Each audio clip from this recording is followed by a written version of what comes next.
नमस्कार, कैसे हैं? नमस्कार, मैं हूँ राकेश, आप लोगों के सामने स्वागत करता हूँ और क्लास नंबर 2 में आप लोगों का स्वागत है। डीएसएसबी की जो इम्पोर्टेंट परीक्षा हो रही है, प्राइमरी टीजीटी, पीजीटी और मल्टीपल पोस्ट निकली हुई है नॉन टीचिंग पोस्ट के लिए, जिसमें कि क्लरिकल कैडर्स में काफ़ी सारी पोस्ट आई हुई हैं, चाहे जुडिशियल असिस्टेंट की हो, चाहे जूनियर असिस्टेंट की हो, चाहे डास ग्रेड 4 की हो, चाहे एलडीसी की हो। तो खैर, ये इसमें जो जीएस पोर्शन होता है, अगर आप मैंने एलसीडी लिख दिया है, एलडीसी या जूनियर असिस्टेंट का जो कैडर है, इसमें करीब करीब 200 में से 35 मार्क्स का जीएस आपका आएगा। ठीक। और आपका जो प्राइमरी सेक्शन है, टीजीटी सेक्शन है, पीजीटी सेक्शन है, या जिसको कहते टीचिंग सेक्शन है, वहाँ 20 मार्क्स का आएगा, है ना, 20 अंकों का आएगा। बहुत इंपॉर्टेंट है और आसान नहीं रहता है बिल्कुल भी, बिकॉज आपको अगर आइडिया नहीं है तो आप उसमें 10 से 12 क्वेश्चन से ऊपर बढ़ना आपके लिए मुश्किल हो जाएगा, ये निश्चित रूप से। तो यहाँ पे हम लोग उसके इंपॉर्टेंट क्वेश्चंस करेंगे जो प्रीवियस ईयर में आए हुए वो, प्लस उन क्वेश्चंस के पीछे क्या बैकग्राउंड है, किस तरीके से आपको टॉपिक्स पकड़ने हैं। अभी मैं 3-4 लेक्चर में आपको ग्लिम्स दूंगा सिर्फ कि किस प्रकार के प्रश्न आ रहे हैं और क्या आपकी स्थिति है, और आप अपने को आकलन करिए। आप लोगों से आग्रह करूँगी आप लोग इसकी नोटबुक जरूर बना लीजिएगा, बिकॉज जो आपके पास 500, 700, 1000 क्वेश्चन हो जाएंगे तो निश्चित रूप से आपके पास वो एक सॉल्व पैकेट के रूप में काम करेंगे, और उसमें वो क्वेश्चन जरूर लिखिएगा जो आपको नहीं आते होंगे या जिसका आपका आंसर तुक्के से सही हुआ है। ठीक है, तुक्के से सही हुआ आंसर को भी गलत मान के ही आप चलिए। ठीक, चलिए पहला क्वेश्चन शुरू करते हैं, और इसमें मैं डिस्कशन के साथ, आज हम हिस्ट्री के ऊपर क्वेश्चन लेंगे और डिस्कशन के साथ हम लोग चीज़ों को लेकर चलने की कोशिश करेंगे। ये वो क्वेश्चन लिए गए हैं जो पेपर में सीधी सीधी आए हैं। मैं ये भी बताऊंगा इससे क्वेश्चन किस किस रूप में पूछा गया है, कैसे कैसे पूछा गया है। बंगाल पार्टीशन, आधुनिक भारत में बंगाल पार्टीशन जो है, क्वेश्चन जो आया था एसर्सन रीजनिंग का, ये क्वेश्चन टीजीटी कंप्यूटर साइंस में पूछा गया था 2021 में। इसमें बोला गया था कि बंगाल पार्टीशन, उसमें कथन और निष्कर्ष दिए गए थे, या 2 स्टेटमेंट सॉरी दी गई थी, और उसमें पहली स्टेटमेंट थी कि बंगाल पार्टीशन 1905 में हुआ। दूसरा, बंगाल पार्टीशन के समय जो वायसराय थे वो लॉर्ड कर्जन थे। तो अब बताइए इसमें कौन सही है, क्या दोनों सही है, कौन सी बात है? पहली बात तो ये कि दोनों बातें सही हैं। ये सिचुएशन क्या थी, अगर आपको बता दें कि बंगाल पार्टीशन बेसिकली भारतीय राष्ट्रवाद के और मजबूत होने का एक बहुत बड़ा कारण रहा था। कांग्रेस की स्थापना जब 1885 में हो गई थी, तो 1885 से लेकर 1905 तक का वो ये वक्त था। उस समय तक भी कांग्रेस बहुत मॉडरेट्स की सिचुएशन में थे, नरम थे अंग्रेजों के प्रति, और उसके साथ साथ बहुत से जो मिडिल क्लास था भारत का, जो नया नया लिबरेट हुआ था, जो पश्चिमी घटनाओं को देख रहा था, स्टिल वो सोच रहा था कि अंग्रेज जो है हमारे पे एक बेहतर शासन करेंगे, और शायद जो समस्याएं आ रही हैं कि हम उनसे कम्युनिकेशन बढ़िया नहीं कर पा रहे हैं। तो वहाँ तक नरम काल से नरमी के माहौल में ही चीज़ें चल रही थी, अनुनय विनय की राजनीति हो रही थी कि हाँ हमें ये राइट्स दे दीजिए, हमारी इन बातों पर विचार कर लीजिए। एक एलीट क्लास ही तक ही चीज़ों की बातें चल रही थी। लेकिन जब 1905 का में बंगाल पार्टीशन हुआ, बता दें कि जो उस समय का बंगाल था 1905 के आसपास का, वो वर्तमान का बंगाल, आज का बंगाल, बिहार, झारखंड, उड़ीसा, ये बड़ा सेक्शन उसमें बंगाल का था, प्लस आज का बांग्लादेश। ठीक, तो ये बहुत बड़ा था, स्टिल बहुत बड़ा था, बिल्कुल सही बात है, बहुत बड़ा था। तो इसमें अंग्रेजों ने रीजन क्या दिया और यहाँ पे ना क्रांतिकारी घटनाएं, या कह लीजिए कि पॉलिटिकल एक्टिविटीज काफी बढ़ने लग गई थी, बिकॉज कांग्रेस के साथ साथ कुछ ऐसे भी संगठन बन गए थे, जैसे मित्र मेला संगठन, अभिनव भारत 1899 1902 में कुछ ऐसे संगठन हो गए थे जो क्रांतिकारी रूप से बातें करने की ओर अग्रेसिव हो गए थे, और लिटरेचर बहुत डेवलप होने लग गया था, क्रांतिकारी साहित्य बहुत डेवलप होने लग गया था। तो अंग्रेजों ने सोचा कि इनकी शक्तियों को तोड़ा जाए, और इसके लिए धार्मिक ध्रुवीकरण की कोशिश की गई। इसमें इन्होंने बेसिकली धर्म के आधार पे ना ये बंटवारा किया कि एक तरफ पूर्वी बंगाल, एक तरफ पश्चिमी बंगाल। तो जो आज का बांग्लादेश है उसको पूर्वी बंगाल बोला गया, और आज का जो हमारा जो ये हिस्से हैं बंगाल, बिहार, झारखंड, उड़ीसा, इसको पश्चिमी बंगाल बोला गया। और बोला गया कि प्रशासनिक कारणों से हम इसका बंटवारा कर रहे हैं, लेकिन ये कारण प्योरली राजनीतिक था, प्रशासनिक बिल्कुल नहीं था। और ये किया था भारत के सबसे दुर्दांत, भारत के लिए जो सबसे वायसराय था, लॉर्ड कर्जन, ठीक, 1905 में, जिसका बड़े पैमाने पर विरोध हुआ, और कांग्रेस के भी शायद उस समय सिचुएशन कांग्रेस ने बदली, और पहली बार स्वदेशी आंदोलन भी हुआ था इसके विरोध में ही, अंग्रेजों के विरोध में, एक फोर फ्रंट आंदोलन। कांग्रेस जैसी बड़ी संस्था, बिकॉज कांग्रेस उस समय ना भारत के जो कह लीजिए कि भारत की स्वतंत्रता कह लीजिए या भारत के संघर्ष के एक मुखपत्र के रूप में थी। तो ये पहला आंदोलन था, एक स्वदेशी आंदोलन इस समय में, और इस घटना ने भारतीयों को भी ये सोचने मजबूर कर दिया कि अंग्रेज पूरी तरह से हमारे हितैषी नहीं है, ये बेसिकली हमारे में फूट डालो शासन करे की नीति वाले पे काम कर रहे हैं, और स्टिल इनका काम सिर्फ भारत पे राज करना है, डेवलपमेंट की जो बातें वो सब कोरी हैं। तो ये बहुत इंपॉर्टेंट पीरियड था, इसलिए यहाँ से क्वेश्चन देखो बच्चे आता है, किसी भी प्रकार से आ जाए हमें इसको खत्म कर देना है। ठीक है, इसमें कांग्रेस के जो 1905 का अधिवेशन हुआ था उसमें भी घोषणा की गई थी कि हाँ भाई हम इसमें पहली बार ये बात कही गई थी कि हम इसमें आंदोलन करेंगे, है ना। पहली बार स्वराज वर्ड के बारे में भी बातचीत करनी शुरू हुई थी। इसके साथ साथ स्वराज वर्ड के ऊपर भी अगर हम जाएं तो स्वराज वर्ड का पहली बार यूज़ तो बाल गंगाधर तिलक ने किया था 1893 में, ठीक। तो इसका थोड़ा ध्यान दीजिएगा। जब वो दादा भाई नौरोजी वाला क्वेश्चन आएगा ना तो मैं कांग्रेस अधिवेशन का जिक्र करूंगा 1905 और 1906 वाला, तो उसको मैं यहाँ छेड़ नहीं रहा हूँ, ठीक है। सिर्फ मेरा काम यहाँ क्वेश्चन करा देना नहीं है, टॉपिक को लेके आगे लेके चलना है। तो ठीक, बंगाल विभाजन पे ये क्वेश्चन आया था, ऐसे मल्टीपल क्वेश्चन आपके हो गए। नेक्स्ट क्वेश्चन पूना पैक्ट के ऊपर आया था कि पूना पैक्ट कभी हुआ था, कब हुआ था। आसान सा क्वेश्चन है ये।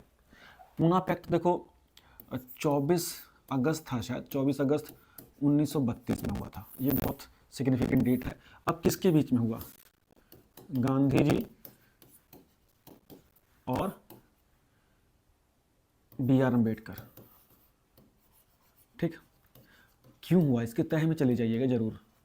देखिए 1932 का जो समय था, गांधी जी थे जेल में, ठीक है। यरवदा जेल थे पुणे में, पुणे की जो यरवदा जेल है ना वहाँ पे थे। अब यरवदा जेल में ये आमरण अनशन पे बैठ गए। एक बड़ी घटना हुई थी। आपको पता है कि 1930, 1931 और 1932 में राउंड टेबल कॉन्फ्रेंस हुई थी। 1931 में कांग्रेस ने हिस्सा लिया था, 30 में नहीं लिया था, 32 में नहीं लिया था। तो 32 में ये घोषणा हो गई थी कि रैमसे मैकडोनल्ड्स वहाँ के ब्रिटेन के पीएम थे। कौन थे? Ramsay McDonald. ये नाम याद करिएगा, ये आपके ना मतलब मल्टीपल क्वेश्चंस के रूप में बनेंगे। रैमसे मैकडोनल्ड्स, उन्होंने गोलमेज सम्मेलन की घोषणा की डिस्कशन के बाद बी आर अम्बेडकर की जो डिबेट्स बी आर अम्बेडकर ने जो फैक्ट्स रखे थे, डिबेट्स रखे थे, उसके आधार पे सेपरेट इलेक्टोरेट प्रोवाइड कर दिए गए थे डिप्रेस्ड क्लास को भी। पहले तो देखिए 1909 के एक्ट के तहत मुस्लिमों को और सिखों को दिए गए थे बाद में, और इस बार जो डिप्रेस्ड क्लास है, दलित वर्ग जिसे बोला जाए, उसको भी सेपरेट इलेक्टोरेट मतलब अलग निर्वाचक मंडल, अलग निर्वाचक क्षेत्र प्रदान किए गए थे। इसका विरोध किया गांधी जी ने और बोला कि ये जो नीति है ना अंग्रेजों की, बेसिकली ये हिंदुओं में फूट डाल देगी और अल्टीमेटली इंडियंस में फूट पड़ेगी इससे।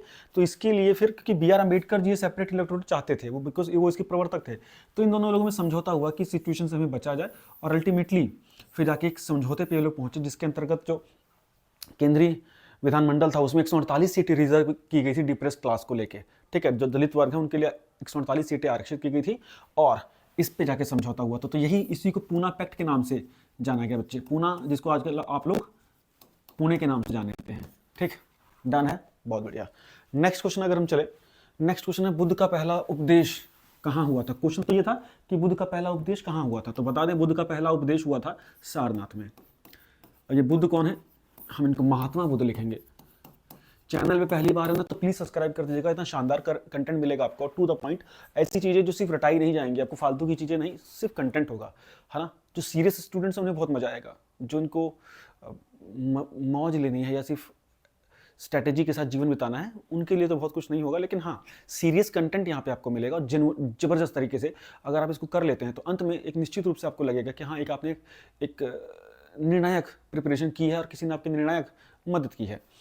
तो देखिए, महात्मा बुद्ध जिनका जन्म 563 बीसी के आसपास हुआ था, जिनकी मृत्यु करीब 483 बीसी के आसपास हुई थी, और करीब 80-83 वर्ष के जीवन काल में इन्होंने एक क्षत्रिय कुल में इनका जन्म हुआ था। महात्मा बुद्ध की मेरे लेक्चर देख लीजिएगा मेन चैनल पर, अगर नहीं देखे हैं तो, इंडियन हिस्ट्री की प्लेलिस्ट में। तो इन्होंने इसके बाद 29 वर्ष की आयु में इन्होंने संन्यास लिया, और इनको फिर इन्होंने ज्ञान की प्राप्ति की। वो फल्गु नदी के किनारे गया में ना, बिहार में जगह गया, वहाँ पे फल्गु नदी के किनारे इन्होंने पीपल वृक्ष के नीचे पूर्णिमा के दिन ज्ञान प्राप्त किया। उस ज्ञान प्राप्ति के बाद इन्होंने अपना जो पहला उपदेश था, ये उपदेश है सारनाथ। सारनाथ बेसिकली इस समय कहाँ है? वाराणसी में। उस समय काशी माना जाता था ना, तो वाराणसी बोला जाता था। वाराणसी में सारनाथ है। एग्जैक्टली मैं वहीं का रहने वाला हूँ, मेरे घर से करीब 15 किलोमीटर हो गए। और सारनाथ में ये पहला इन्होंने उपदेश दिया, जो 5 लोगों को दिया इन्होंने उपदेश ये, और इसमें 5 ही उपदेश दिए गए, ठीक है। उनके इस उपदेश को धर्म चक्र प्रवर्तन के नाम से जाना गया बेटा। धर्म चक्र प्रवर्तन या कानून के पहिए को मोड़ना, है ना। ये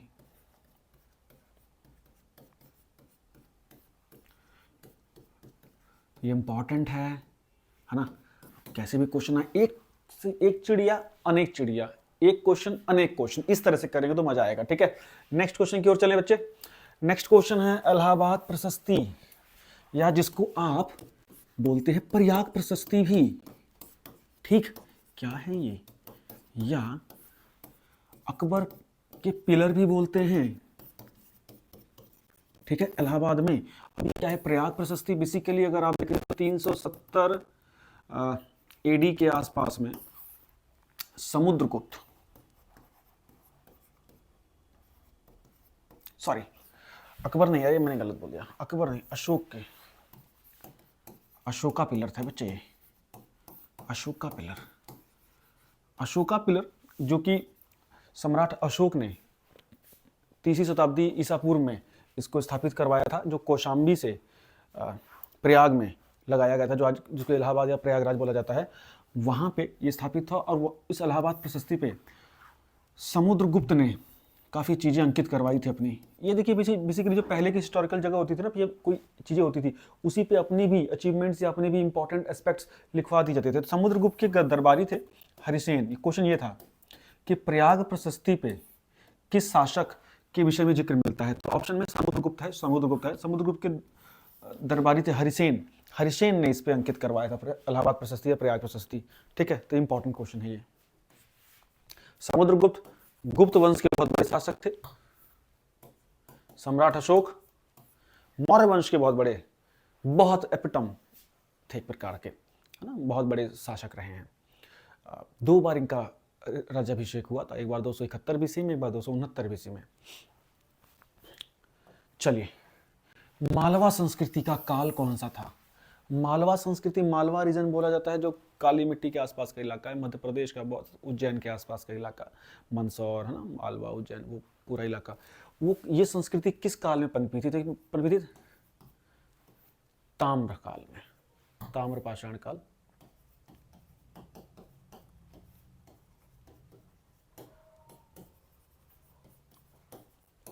चाल्कोलिथिक एरा, करीब ईसा से 2000 बीसी से 1750 बीसी के आसपास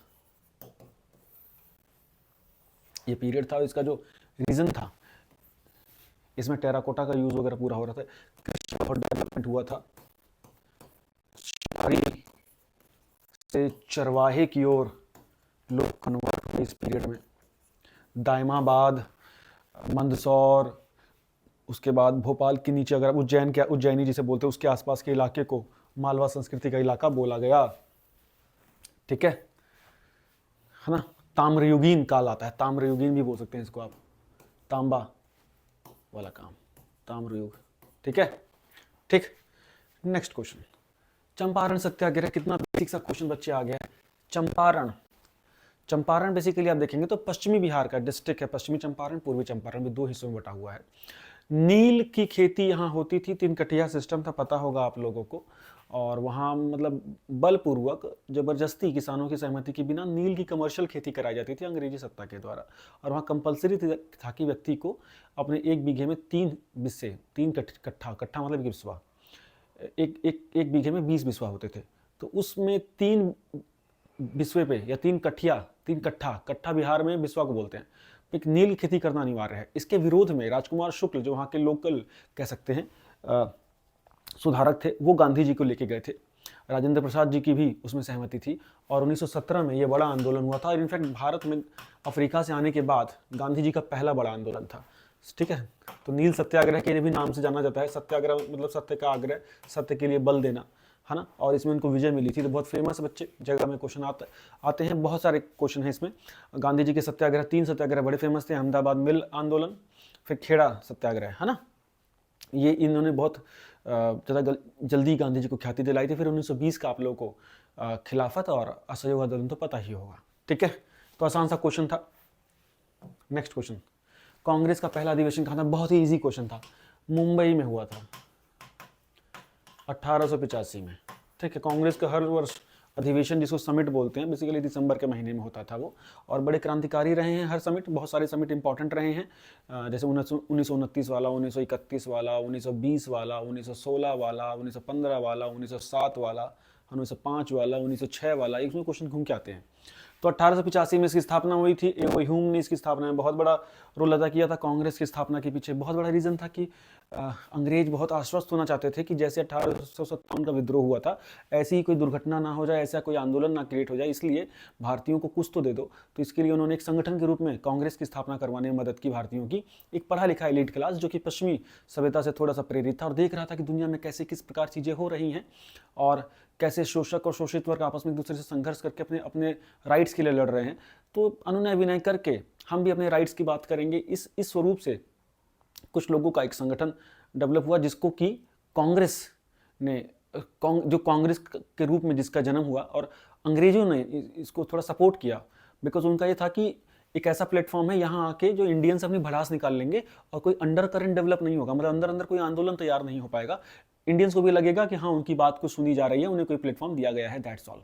एक्चुअली रीजन ये था कि इससे पहले ना कुछ छोटे छोटे संगठन बनने लग गए थे, तो वो ब्रिटिशर्स को चुभ रहे थे, तो ब्रिटिशर्स ने इसको स्पॉन्सर कर लिया कि चलो हम खुद से दे देते हैं। जैसे इंडियन एसोसिएशन था 1876 में, बड़ा इंपॉर्टेंट था, बाद में उसका इसी में मर्जर हो गया सत्येंद्रनाथ बनर्जी जी का, ठीक है।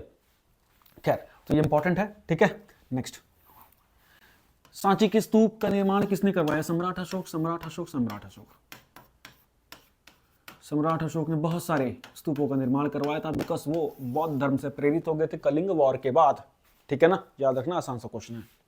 नेक्स्ट क्वेश्चन, मालदीव और श्रीलंका को जीतने वाला भारत का पहला दक्षिण भारत का साम्राज्य कौन सा था? बिल्कुल चोल साम्राज्य। हम सीधे चोल बोलेंगे। अगर क्वेश्चन आ जाएगा बच्चा कि राजा कौन से थे, तो राजा बोलोगे राज फर्स्ट, ठीक है। 1015 के आसपास तक का उनका शासन था, 1965 से लेके करीब। बहुत ही क्रांतिकारी थे भैया। इनकी सबसे जबरदस्त इनकी नेवी थी, बहुत जबरदस्त नौसेना थी, और मालदीव और श्रीलंका को इन्होंने जीत लिया था, इवन जावा सुमात्रा को भी जीत लिया था, ठीक है। इंपॉर्टेंट है। नेक्स्ट क्वेश्चन अगर चलेंगे तो अमृत घटा या अमित्र कोर्ट्स के नाम से भी जाना जाता था ग्रीक्स, यूनानी किताबों में, ग्रीक लिटरेचर में, है ना। किसको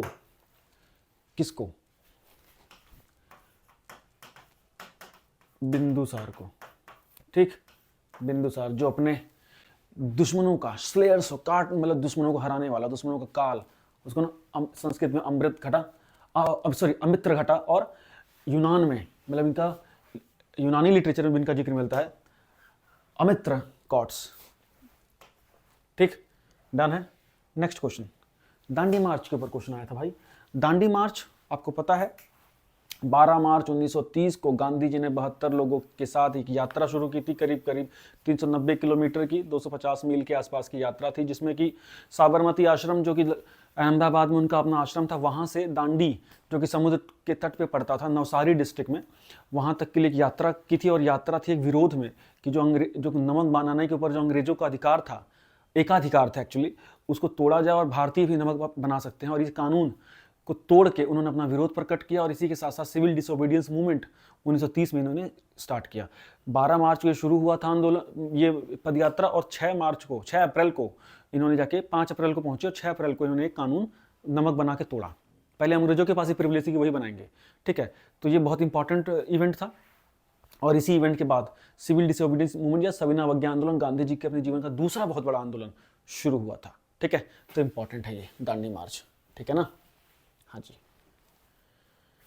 नेक्स्ट क्वेश्चन क्या होगा, इंडियन फेडरलिज्म को किसने कोऑपरेटिव फेडरलिज्म कहा था?